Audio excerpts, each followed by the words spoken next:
Hello everybody, welcome back to the Wattpad Book Club. I'm your host, Phoenix. Today I got my little friend over here. I got Joline. Hello! Joline. Ooh. Oh yeah, sorry about that text I sent you earlier today. What text? Well, you had just said I just had a dream about you, and I, in my half-awake state, asked if we got frisky. I was like, oh yeah. Nah, man. When we getting frisky, that was cringe my bad. That was so funny. Because literally when it shows up in my notifications, I can only anticipate what you said to me. Because all I saw on my phone while I was working was, that was cringe, my bad. Oh yeah, because it shows the last message before it shows the other ones. Oh yeah, that's right. That's I don't know if you saw, funny. but I did say, sadly, no. Yeah. I did see. Well, I texted you that, and then went back asleep, and then woke up and looked at it later. I'm like, what the fuck's wrong with me? What's going on with you? So funny. So it's over half, a little less than half an hour later. That was kind of cringe. My bad. Yeah, we're back with Wattpad Book Club. Went a little bit off of the little rocker right there at the beginning, but but yeah, we're back. We're here. We're queer, and we're ready to read about a redhead. Which is fitting because he actually has red hair. Cool. Yeah, have I ever told you that's my biggest pet peeve? Well, yeah. Okay. Good. I remember. I hate it. It's very funny. Wait, listen. Why do they have red hair?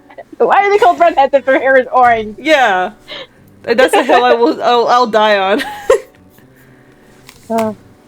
Yeah, we're reading Shanks. Joline, number $1 million question. Do we remember what happened in the last one?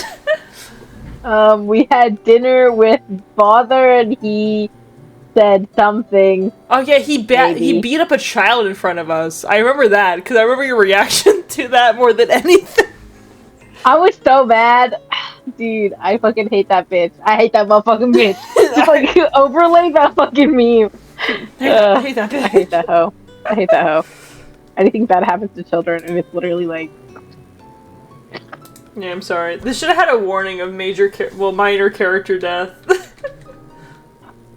Tragic. Can't believe they killed that kid. Well, what the fuck? I got recommended a yandere One Piece fan fiction on the side. What character? It shows Sanji on the title, but it says yandere One Piece X female reader, so it's it's like one shot. Yeah, but it's called the Sea Devil. Now I want to look at it later. Interesting. Yeah, interesting. Alright, this is chapter 10. You can tell because the chapter title says 10. Alright, let me get a coin. Alright, Joline, would you like to be heads or tails to read first? Head. Alright. I dropped it. Oh shit, where'd it go? Okay, I found it. It was heads. Okay.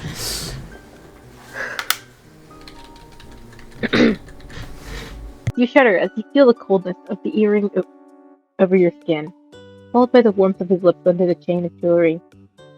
You let your world fall into sweet, consuming darkness as you close your eyes and let your senses be guided by his touch and his touch only. It's a ray of light and love and care and whispers against your chest, feeling heat from your body and breathing it back into you as emotions he can't show you any other way. These promises find their way through your blood to carry them through your heart, and you hear him sing for you from a dimension where you are the same soul. You don't mind being silent, because you know he could hear you the same way. The softness of his hair is a gentle bliss in your fingers. I was gonna correct myself and say noblet. That's how fucked up you're gonna be. And you change your grip over it to make him turn his head up. You look at his face, dim in the hazy light of the moon, yet still so clear and precious to you. It makes you forget everything you've ever known or been worried about. Shanks smiles as he tilts his head, and you notice how he folds the earring with his teeth. You blush from how perfect he looks, how his eyes measure you wildly, yet still with adornment. You reach down, your fingertips running over his smooth lips before you take a piece of gold, placing it to your ear as he leans back to your neck. His hands following the line of your side, waist, and head. Then down to your thighs, still careful with your injury. You close your eyes again to let him see your anger to reality. The pressure of his body against yours. The roughness of his one as he moves his leg to lay above you. You are burning for him, with him. You whisper his name silently, and the young man smiles at you again. The care that blooms in your chest from this simple gaze is so profound that it hurts in a way that has never been known before. He kisses your cheek, your forehead, then your lips. What brief joy that makes you chuckle and pull him even closer until you can't sense where you end and he begins. You feel tense and heavy one moment, then light as a feather in the next one. You welcome him as he arrives home to you and claims you as if you were his greatest treasure. It's a slow, tender feeling, and you are floating in the calm sea as the sun sets. And while the waves grow stronger, faster, he keeps you safe and opens you wide to read every letter and thought that was written into you by the ink of life. He learns you, rules you, and obeys you, while you trace the shapes of his muscles, his smile, his words, as his voice leads you to be his own. Time passes through the two of you, having lost its power in infinity, as a river running over ancient ruins held it at its depth. Your mind falls out of its sanity as he guides you, and you strain while stealing air from his mouth, praying for him to let you ascend again to the surface, to bring you to with himself, and to live differently at a place of love and care where no harm can reach you. And it will be all just like a dream. He breathes in sharply and buries his face into your neck, his hands pulling back at your hair, and your back arches as you cry out for him. His breath strokes your jaw before you taste your skin once more. Shanks whimpers quietly as he lays on his back, pulling you with himself. That was like the most amazingly written, like, intimate scene without any anything being explicit. No, you're absolutely right. That was crazy. That was beautiful. Wait, were they having sex this entire time, or am I reading Yes. Oh shit! Yes, there's that. At least I think so. I'm pretty sure. I was like, wow, this is some really intense cuddling. That was a really intense cuddling. No, but that is like, wow. Holy shit, I just need a moment. That's crazy. Yeah. No. I don't know why, but it reminded me, I haven't seen it in a while, but for Arcane, you know that one scene with the girl and the guy, like the two counselors and stuff? I think they're counselors, that they're really high ups and stuff. Like, they're doing it, but it's like, I think subtle enough throughout it. That's what it reminds me of, at least. A Mel and Jace? Is it? Yeah. Yeah. That's what it reminds me of. Gotcha. I don't remember that scene. I'm just like, did they? Huh? It was like... no, I get it. It was cutting in between, like, some other scene and yeah. then so I would get, like, flashbanged by that shit sometimes. I can't believe... Do you ever think about how during that scene, during the time they're doing that, like, Victor's just actively dying? Oh yeah, it was during that bit! Yeah! I'm like, whoa! Dude, you know what? I guess. Yeah, puff off, King. Poor guy. Yeah. I was gonna, wait, yeah, rest in peace. Oh shit, he's dead? I don't know, is he dead? I don't know, I haven't started season 2 yet. I'm sorry. Oh, he's dead then, huh? Alright. What do you mean? But you just said R.I.P. Girl, I didn't watch it. Wow, you're just gaslighting me? You're spreading misinformation? Well, he's not dead. Okay. I'll tell you that. Thank God. Thank God. Okay, back to the one-armed redhead. Yes. Beautiful, beautiful thing. Yeah, beautiful creature over here. You nestle to his side and hide under the tender dome of his left arm, waiting for your heartbeat to slow down and the pulse of his veins by his wrist above your shoulder to calm. The man smiles at you sweetly and kisses the top of your head. He turns to his side and hugs you tightly. You want to ask him to never let go, but you run out of words again. Once we are free, he whispers, caressing your bare back to protect the warmth he's gifted you before. Let's live together by the sea for a while, before we set sail again. You don't look at him, just smile, and as you listen to his gentle, deep voice, slowly stroke his chest, his stomach, to feel him breathing, you think about how he, simply living, can give you peace like nothing else. Every morning I would wake at sunrise, continue Shanks absent-mindedly, his thumb circling above your collarbone, and bring you pearls by the time you open your eyes, love. You would choose the most beautiful of them each time. The man moves back a little to see you, touches the gold earring on the skin under your eyes. The irises shine ever richer. One day, there would be enough that I could make you a necklace, he wrestles, his gaze wandering on your face. That day, I would make you my wife. Your heart misses a beat, and you know he notices it when he gets flustered and pouts, turning away a little. If you will want to marry me, that is, he whispers, casting his eyes down. That strange, sweet pain makes you shudder again, and you cup his face with your hand. You kiss him shortly to answer with a stolen voice, but in the end, you don't find the right words to say, so you only smile and nod to him. And still, it flames him up as if thunder struck him. And Jake sits up so quick that you shriek when you fall out of his embrace, which he doesn't seem to realize. I want a big wedding, you know. He claps excitedly, and you glare at him, flabbergasted as he almost forgot about your existence there. With many guests, slow music, a sword fight in the end, and a honeymoon back to the East Blue. And your brother would be the flower boy. He would love it if you don't. You click your tongue and sit up, pinching his lips together to shut him up. Shanks blinks at you confusedly, and you can't believe how someone so clueless and smart can be so clueless and smart at the same time. He breaks free and looks genuinely worried for a second. What's wrong, love? He asks, wrapping the blanket around you against the cold. It makes you smile. You want to carry the flowers instead? Shouldn't I be the bride? You will grimace. That's even better, he brightens up again. I'll make your dress myself. If you make it, I'll look like I'm walking down the aisle in a potato sack, you huff, using up the remaining words from his last kiss. The man looks way more offended than necessary as he touches his chest to show you how deeply you have struck his little heart before he picks you up, blanket and all, and pulling you back to himself.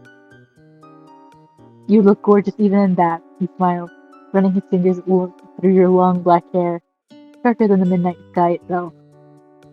You roll your eyes, but sit in his arms and hug him, holding him as close as possible so you can feel whole again. You tremble slightly when you kiss the corner of his lip. Then rest your forehead against his shoulder. And once again, you ask him to stay. Even without a voice, he hears you. And even without a voice, he answers. Akagami Shanks tells you that he will win. Whoa, Mihawk's point of view! Oh, what's up, boy, Mihawk? Woo, woo, woo. Woo! Actual Mihawk is sitting in the middle of his room, glaring at the door with empty eyes. Fingers running up and down the long black blade resting by his side.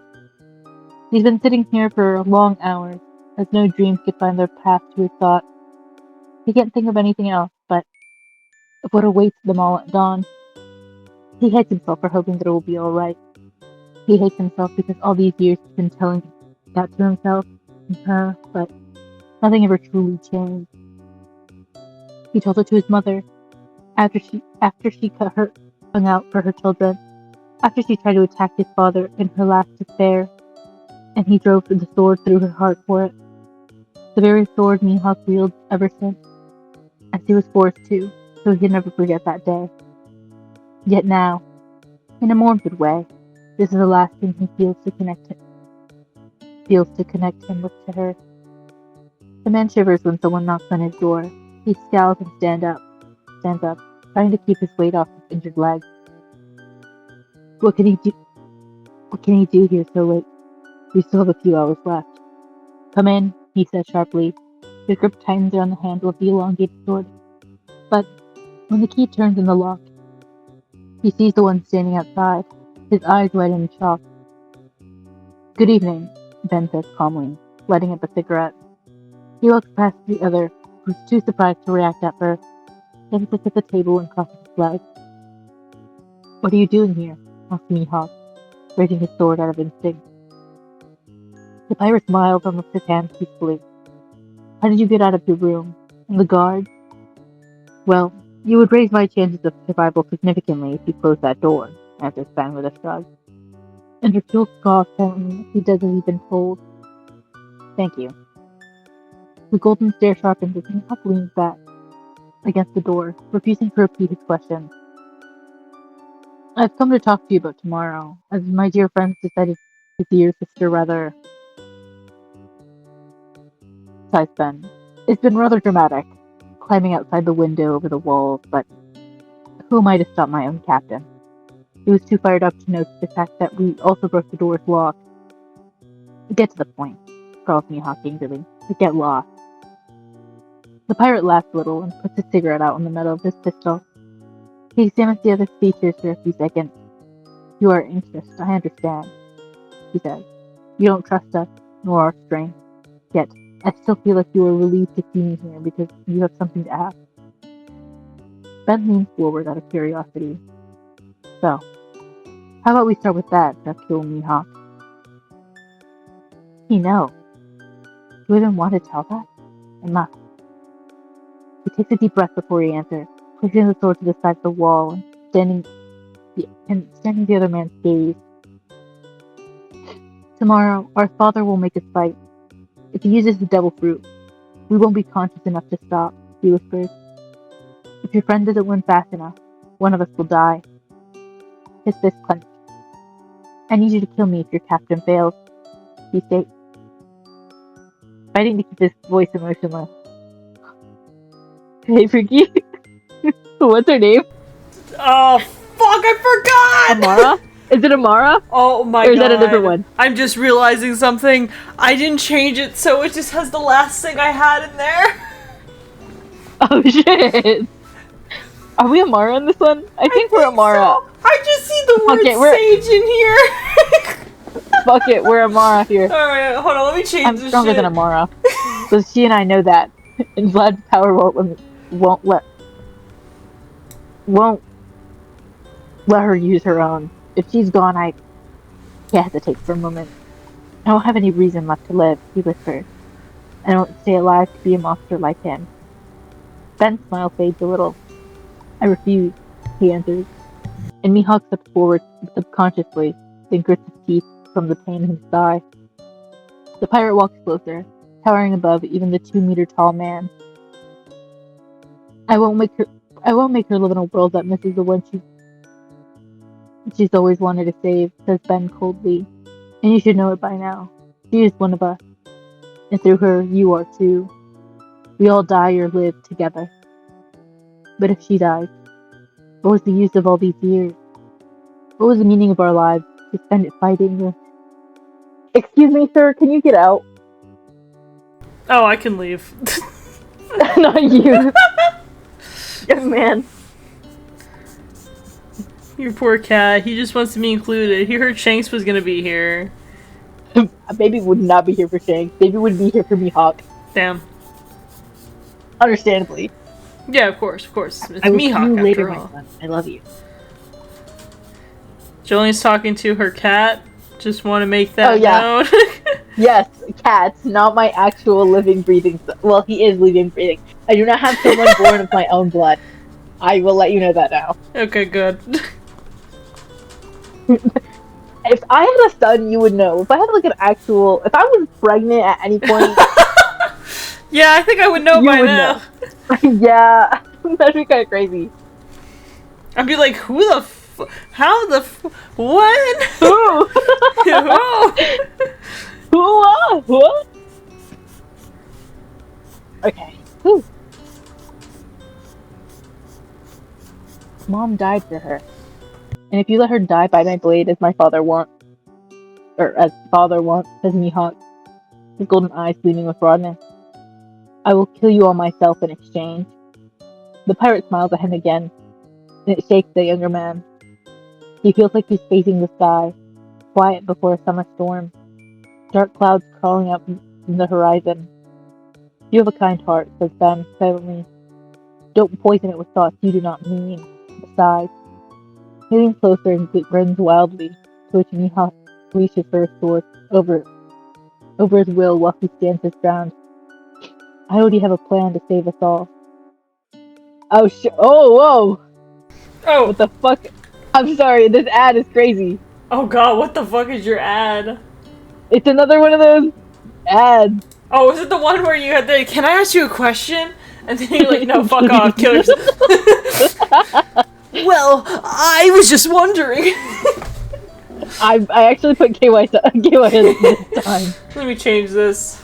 Amara. No one tell Sage that I had their name in my POV replacer. No one tell them. Don't they already know? Wasn't it? I'm pretty sure it's in the It's in the Jax thing. There we go. I was like, I put on there for them not to look, and I haven't received the pipe bomb yet, so we're in the clear.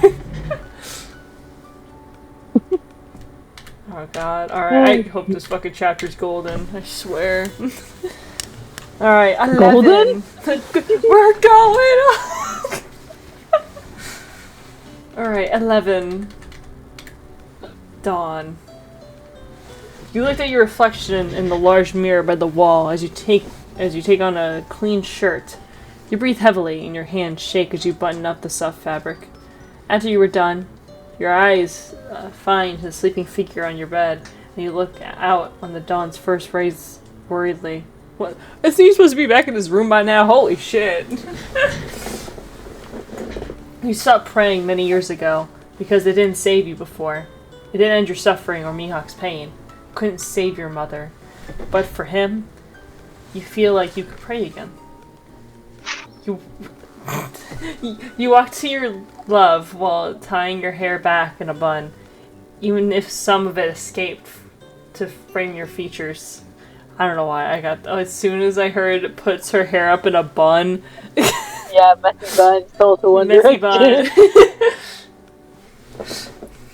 As you lean down and kiss him briefly, the softness of his lips bring you to peace, and for a moment you forget what is waiting for you. You were the greatest treasure of my life.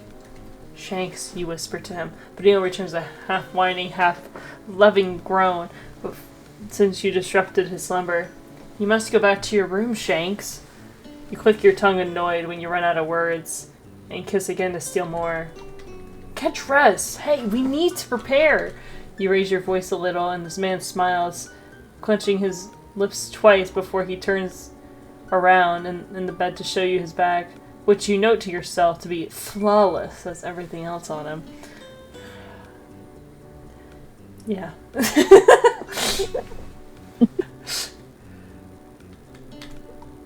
Shanks, I swear to God, I will. You blush as you realize once again that your throat is locked. You cross the bed and poke his shoulder, and he shakes you off, his eyes still closed despite the faint smile in the corner of his lips.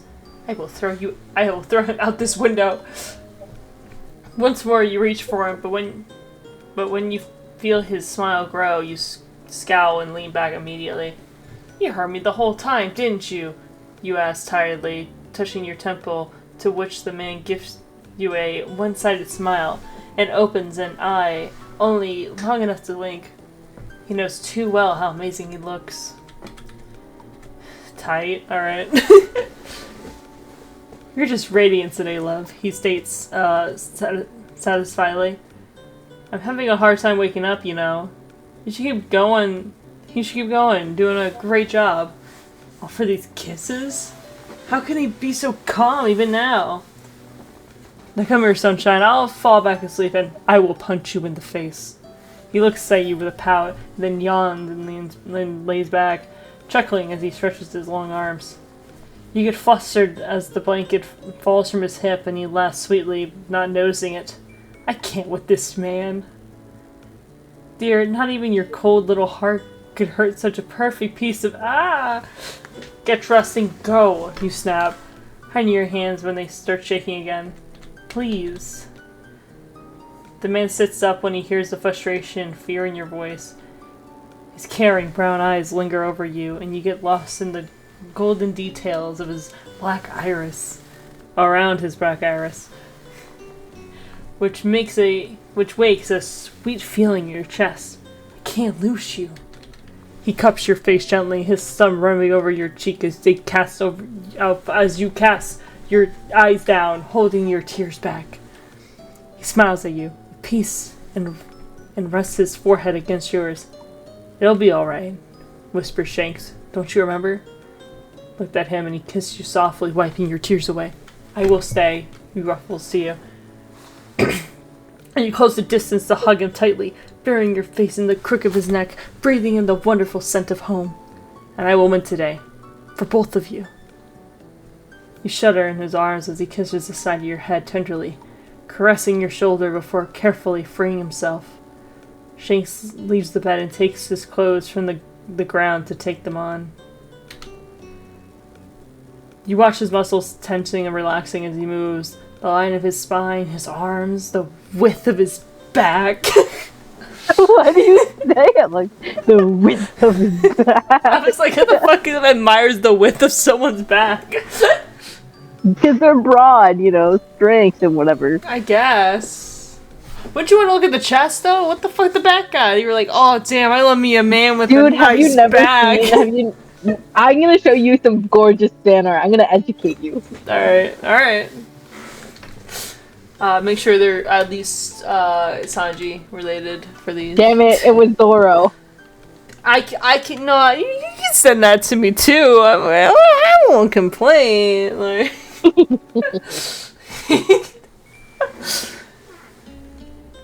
They all feel familiar, and even from their sight, you can feel them. You know him more than anyone. Every bit of his body, every breath, every warmth, and the love his blood carries. He is yours. He is a song that you learned and which will always sing inside you, and the sheltered, secret wonder they call a soul. He feels your gaze and looks back, settling his belt. What is it, love? Asks the man with a beautiful smile, reaching for his shirt as the dawn's light embraces his bare figure. Are you okay? I love you more than anything. Once it's over, you say silently, with your last bits of stolen voice, let's live by the sea. Shanks laughs and runs his nublets through his red hair, vivid like flames, and you think of how you could never have seen someone so gorgeous before. He walks back to you and takes your hand, kneeling opposite you, and kisses it shortly. But he only nods as an answer, sharing your silence, which doesn't hurt anymore. You shiver when 2 knocks sound at the door sharply and your heart clenches, since you know what it means. You press your lips together and Shank's smile fades only for a second before he walks to the entrance. You follow him, trying to empty your mind. I should have gone when I woke him. Oh, he should have gone when I woke him. The door opens and your father's face darkens as he sees the young man, who calmly stands his gaze, tying his straw hat around his neck. You're not allowed to leave your room, Akagami. Yeah, whatever. Says Vlad angrily. His bright. Don't be funny. Oh, whatever. Whatever, fuck. Just call him what he is. Red-haired Shanks. I think you just go a Luther. I should have, damn it!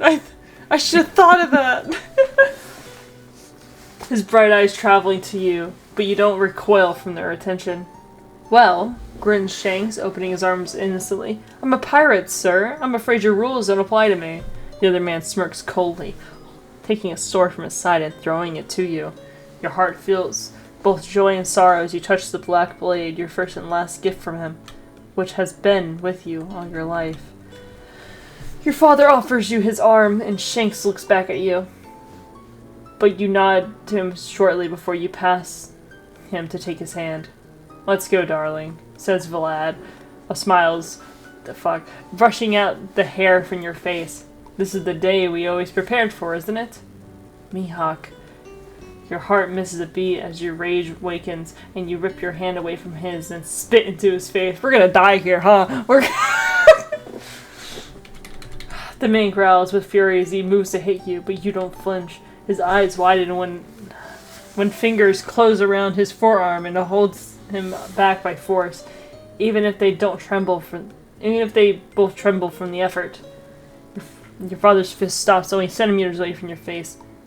If you touch her just once more, says Shanks, his voice hoarse and serious, I will break every bone in your body before I make sure you will never breathe again. Vlad smiles and frees himself, but he takes a step back.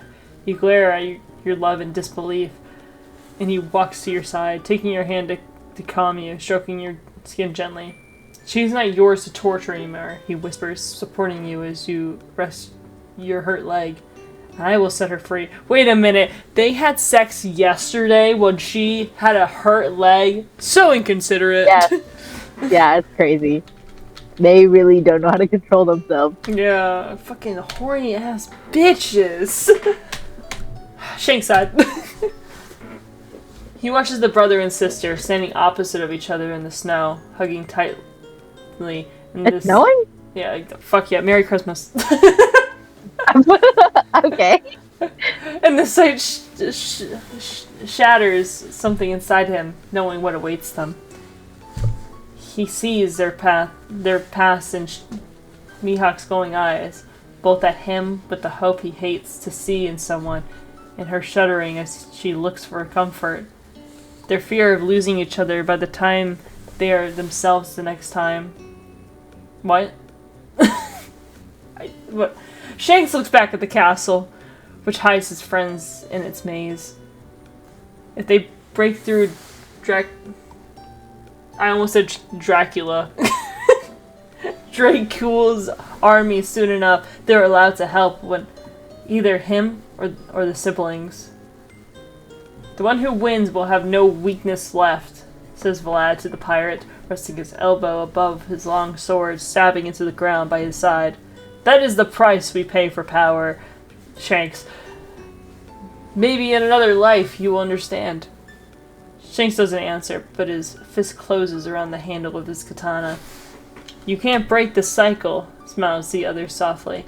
My children were born for this. One of them will die for greatness of the other, and as years pass, the survivor's hatred will fade into gratitude for the sacrifice. Is Mihawk gonna fucking die here? I can't lose my boy Mihawk. The red-haired man freezes as he understands, looking at Drankul, whose eyes rest on his daughter with an almost invisible sadness appearing in the pit of gold, the memory of someone who once lost. That is the way our family has always lived. He shakes his head shortly, lifting his hand into the air as his grin returns. And Shanks looks away when his love steps back from his brother, and they both take out their swords, empty, as they get ready to fight. Inside them, thousands of voices would wipe out their own. Words, says Vlad, almost kindly, are the most terrifying weapon of all. And Shanks looks away as she charges forward and Mihawk's blade clashes against hers. The pirate controls his breath and thoughts as he moves back and prepares for his battle. The world's strongest swordsman smiles wildly as he takes his stand, the wind blowing his pitch-black hair back. His haki tenses against the pirates as the world quivers around them. You're an interesting one, Shanks. I'm honored to be your last opponent, bows Vlad shortly, and then raises his sword in the air, tilting his head slightly. Let's begin. Meanwhile with Ben. I can't believe you, Ben. Well, fuck, what's his name again? Rooks? Raux? Rue. Wait, really? Yeah. Now I feel stupid. What do you mean, wait, really? It doesn't look like it was spelled Rue. It's French. Oh, that makes sense, because it's a fake language. Shouts Rue, leaning out the door and shooting a few bullets. We should be on our way to Captain. Keep searching, says the other sharply, kicking away another desk. You know, this is our best chance for all of them. I don't even know where they keep it, shouts Yasab. Oh my god, that's my goat. Angrily, throwing away a dead soldier. And this? These guys can't even talk anymore. I'm sick of it. A whole army of mute, hollow bastards. It's not here, answers Ben angrily, looking around. A few soldiers run inside, and they fight them back before getting some air again. Rue? Usopp? We should split. We might not finish the search this way. We'll meet in the eastern tower. If someone finds it sooner, hurry there and set a fire in the castle so we'll know. We got it, grins Rue. I'll take the left wing. Leave the right to me, throws Yas. I literally just said this name. I don't know why I'm struggling. Yasop. A thumbs up. And Ben smiles at them with trust as he takes his pistol and charges out in the front into the hundreds of soldiers waiting for him. Amara sighed. Kill him, kill him, kill him, kill him, kill him. Who am I? It hurts. I'm bleeding. Please. Mihawk? Don't, please. You're my... And then a bunch of kill him, so then I don't know why. This reminds me of that, like, Sayori poem at the end of the original run of Doki Doki Literature Club. Oh, where it's like, get out of my head! Get out of my head! Your body moves on its own, out of pure instinct from years of fighting. You control your breathing well, but no thoughts of yours truly. You don't recognize your enemy, but you feel his swift attacks, the tension of the cut you already gotten in your arm. His leg is bleeding as yours, but the pain is dim. The world is dim. You only hear the voice, your own, distorted voice, louder than anything else, making you charge forward again and again and again. There is only one truth left, all above, that rules you, from the deepest pits of your consciousness to every cell, every nerve in your body. That you must take his life before he takes yours. And then back to Shanks. Alright. His heart is pounding fast as he fights, while the snow under the siblings gradually turns red with their blood. How much time do I have left? They both move like puppets, barely showing signs of pain, even if both their wounds are open now. Fuck! The man barely dodges the next attack, and Vlad laughs loudly as he feels his change. Shanks grinds his teeth, pushing him back with force, boosting his hockey that clashes against the other. I have to win. I can't wait for Ben. I must end it quickly. If I corner him too much, he'll use the devil fruit, and I'm not sure if I can counter that. When another cut arrives, the boy gets down to the ground, then pushes himself back up and spins in the air, but Drancul reads his movements and blocks it with the turn of his blade. He's crazy strong. Shanks' arm trembles as he falls to the ground as the other shoves him back. The young man's eyes widen as he touches the cut under his eye, which has missed blinding him by a mere distance. When? Vlad smiles amused and licks the blood from his blade. That's not very sanitary. Shanks feels a drop of blood traveling down his face. His body is frozen from shock. It's been a long time since someone can make him bleed. His heart races. Let's sit by the sea. Something awakens deep inside of him, clear, bright, and liberating. A rush of adrenaline that drives him forward again. Conqueror's hockey shakes the whole island, as once his captain's powers split the whole world. I promised her. And the other man's grin dies, just when Shanks's lights up. A beam of fire and light, burning and beautiful, as he always was.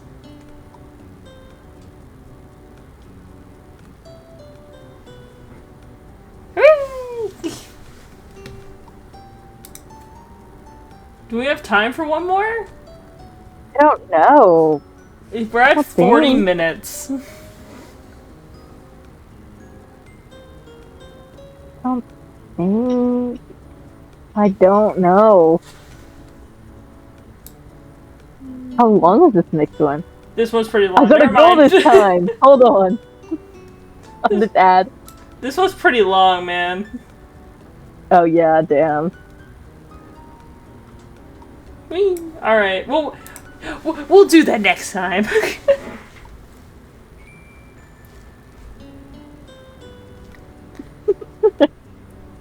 Did you get the same ad again? I got a girl version. Hey, can I ask you a question? Instead of Ethan, it says yandere girl. And Oh she's my like, God. Are you awake? And I go, hey, baby girl. Wait, what was the response? No, it's the same thing. It's like, hey, and then you can do a response, and then it's like, can I ask you a question? Oh my God. They can't even be clever with it. No. Well, didn't I just mention at the beginning of this that I got recommended a yandere, like, One Piece book, and now you're getting that? It hurt us. It hurt us. Hurt us. Damn. I'm scared. Damn it, they got me! No, I'm enjoying the book. It is nice. It is quite nice. Yeah. I'm never gonna get over that scene. But they fucking? They fucked, but it's like it didn't describe any of the graphics. That was so beautiful. Wow, absolute cinema. Truly. Yeah, you weren't disgusted reading it, and I wasn't disgusted hearing you read it. We stay winning in this house. We really did really good. Yeah. Oh my God. We're fucking set. Amazing. Now, if only I could find more books like this, where it's like, that's how they write. Actually, well, I don't want to spoil it. Well, What? like, there was one book that I read where, like, it wasn't even like a fade to black, like, sex scene or anything like that. It was just, like, the chapter ended with them, like, starting to make, like, I think they were kissing, and then the next chapter began with the aftermath of them having it, and I was like, whoa! It's like, wow. I was like, they did the devil's tango, and I didn't even get to watch. Crazy. You know what else is crazy though? What? The results that we might get on the wheel. Oh God, I'm scared. I'm scared. Deep breaths, Jolene. Deep breaths. Deep breaths. I'm realizing that every time I tell you to take a deep breath, you fucking start hyperventilating. That's not it, Jolene. Technically, it is a deep breath because I feel it deep within my spirit. Oh shit! No! Nah! Actually, I can find something. Maybe. Here, we'll find 2 books each, Gangin' and then on a rompa until IV3, as our dear honey would say. Yeah. No, I say that during. So much. Rest in peace. What? She's not dead. I mean, what? I don't know. What do you know that I don't? Is she dying? I don't know. I'm texting her right now. You better not. I'm texting her right now, being like, Pookie, are you dying? I'll let you know what she Technically, says. I'm a ghost. Technically, I'm a ghost in a certain group. I'm asking. No. Oh fuck! I was looking up something. I was looking up Danganronpa. Dang it on my Rampa till IV3. I say that during recordings now for the first game. I go triggering on my happy till I havoc. That's a good one. Guys, it's so easy to do that stuff, man. I even put in like the live streams of me just going lethaling on my company till I quota. It's so fun to say. Oh wait, honey just texted me back. Oh shit! Oh shit! Oh shit! I went to something, then forgot. Sorry. Oh, it's all good. Jolene said, "R.I.P. honey."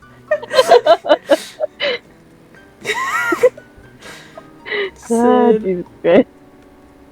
Honey, so I got worried. I can't wait for the funny part is we were just talking about us being dead earlier today. Crazy. Like, how did you know there's something going on? God. Alright. Did you hear us? Did you hear us through the phone? I did. I'm in your walls, actually. That's how I knew. Bro, how'd you get on my walls at work? I broke in and I crawled into, like, the ceiling, and then I kind of fell behind inside, like, the little wall bit. So I'm actually right now I'm kind of stuck there. If you can, like, send a rescue squad, it's really it's really tight back here. Oh god. That reminds me of this really terrifying thing. This is like a real event. Like, some guy was, like, hiding in his break, and he was gonna hide behind, I think, like, the refrigerators or, like, his cell, and he died. And, like, people were straight up just still working there, his dead corpse there, still buying groceries, still doing their thing. I'm surprised the smell didn't, like, tick anyone off. Yeah, like, that's kind of crazy. Well, it was behind the freezers, right? So maybe it was, like, preserving the body in a weird way? Oh god, that's terrifying. I hate to say it like that. Wasn't there, like, an SVU episode about that where some, like, girl ended up going missing and they ended up finding her in the gym? Like, she fell behind, like, the bleachers and, like, cracked her neck and she died? Oh god. It was some crazy shit. Anyway, on that note, thank you guys for watching. Joline, thank you so much for joining. I really appreciate it. Wow. Yeah, sorry we got really morbid and started talking about death like that. My bad. Yeah, on screen is a playlist of all the other Wattpad book coverings I've done in the past. There's Joline, there's Honey, there's Lego, and then there's Sage. So if you want to see anything from those, look at very specific videos. Or if you just want the last one because you are as degenerate that didn't see the last one. It was a Jax part 2, so if you're interested... go listen to that one. Yeah, unless your name is Sage. Sage. Is in that one. Yeah, unless your name is Sage, you shouldn't watch that. Oh, you should watch it. But if your name is Sage, then you can't watch it. I'm sorry, you know the rules, and so do I. But yeah, any final words, Joline? I got nothing today. Damn. Not even to, like, drink water? Drink. Fanta. Drink. Drink. Go crazy with it. Drink to forget. Drink at work. Drink while driving. Yeah, take your medicine when you're supposed to. Oh yeah, that too. Do that and drink at the same time. It will make your medicine work a lot faster. Yeah, as long as you're not drinking grapefruit. Drink. Yeah, exactly. Yes. Mm-hmm. You get it. Yeah. Of course I do. But anyway, my name is Phoenix, that was Joline, and we'll see you guys next time. Bye!